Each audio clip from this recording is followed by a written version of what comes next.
സുജു, മുഖ്യമന്ത്രി പറഞ്ഞ പോലെ തന്നെയാണ് കേരളം തകർന്നു കാണണമെന്ന് ആഗ്രഹിക്കുന്നവർ നിരാശപ്പെടേണ്ടി വരും. നാളെ പ്രോഗ്രസ് റിപ്പോർട്ട് അവതരിപ്പിക്കും. സംസ്ഥാന സർക്കാരിൻ്റെ 4ാം വാർഷികാഘോഷങ്ങൾ 5ാം വർഷത്തിലേക്ക് കടക്കുമ്പോൾ മുഖ്യമന്ത്രി പറഞ്ഞ ഒട്ടനവധി കാര്യങ്ങളുണ്ട്. കഴിഞ്ഞ 9 വർഷം സമാനതകളില്ലാത്ത നേട്ടമാണ് സംസ്ഥാന സർക്കാർ കൈവരിച്ചത്. എന്താണ് ജില്ലാതല യോഗവുമായി ബന്ധപ്പെട്ട് കൂട്ടിച്ചേർക്കാൻ കഴിയുന്ന വിവരങ്ങൾ, ഒപ്പം മുഖ്യമന്ത്രി പറഞ്ഞ മറ്റു കാര്യങ്ങളും?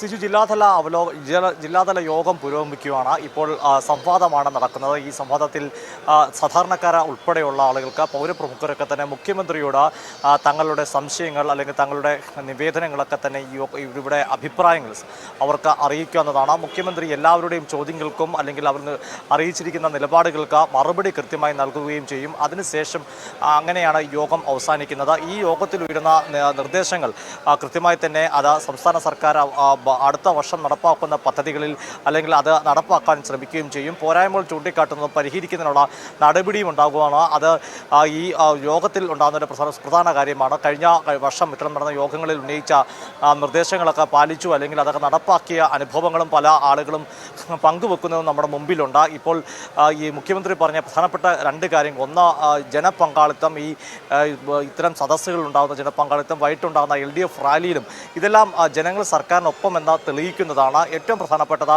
നാളെ സംസ്ഥാന സർക്കാരിൻ്റെ പ്രോഗ്രസ് റിപ്പോർട്ട് സമർപ്പിക്കുന്നത്.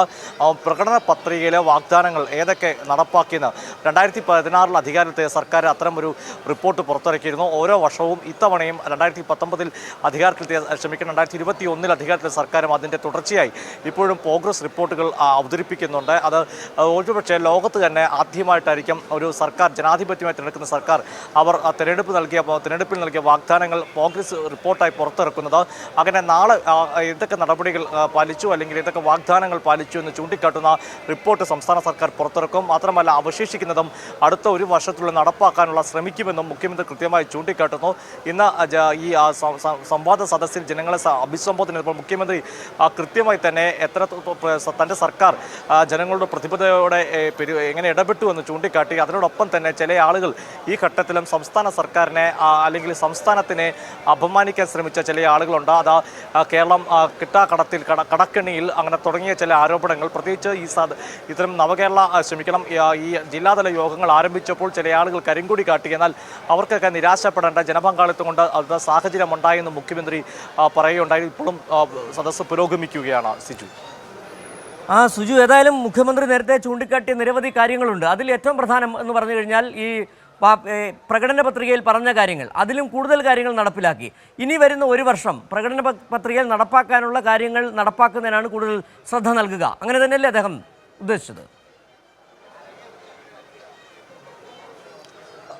തീർച്ചയായിട്ടും കേന്ദ്രം കേരളത്തെ സാമ്പത്തികമായി ഞെരുക്കുന്ന, അതായത് കേന്ദ്രം നൽകേണ്ട പങ്ക്, സാമ്പത്തിക സഹായം അല്ലെങ്കിൽ ഒരു സംസ്ഥാനത്തിൻ്റെ ചെലവ് വഹിക്കുന്നത് സംസ്ഥാനം മാത്രമല്ല, അതിൽ കേന്ദ്രത്തിനൊരു പങ്കുണ്ട്.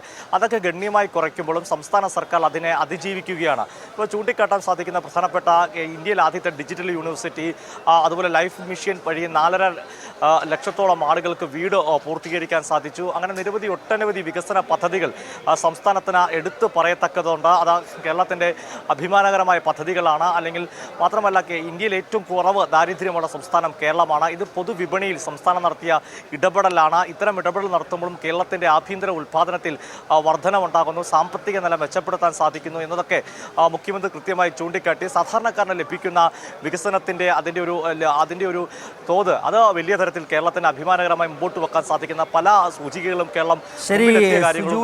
ബാബുവാണ് കൊല്ലത്തു നിന്നുള്ള വിവരങ്ങൾ നൽകിയത്. വികസനത്തിൻ്റെ സ്വാദ് ജനങ്ങൾക്ക് അനുഭവവേദ്യമാകണം, അത് മുഖ്യമന്ത്രി എല്ലാ പ്രസംഗങ്ങളിലും ആവർത്തിച്ച് പറയാറുള്ളതുമാണ്. ഏതായാലും കഴിഞ്ഞ 9 വർഷം സമാനതകളില്ലാത്ത വികസന നേട്ടങ്ങൾ കൈവരിച്ച കേരളം ഈ 4ാം വാർഷികാഘോഷങ്ങൾക്ക് സമാപനമാവുകയാണ്. നാളെ തിരുവനന്തപുരത്ത് മുഖ്യമന്ത്രി പ്രോഗ്രസ് റിപ്പോർട്ട് അവതരിപ്പിക്കുകയും ചെയ്യും.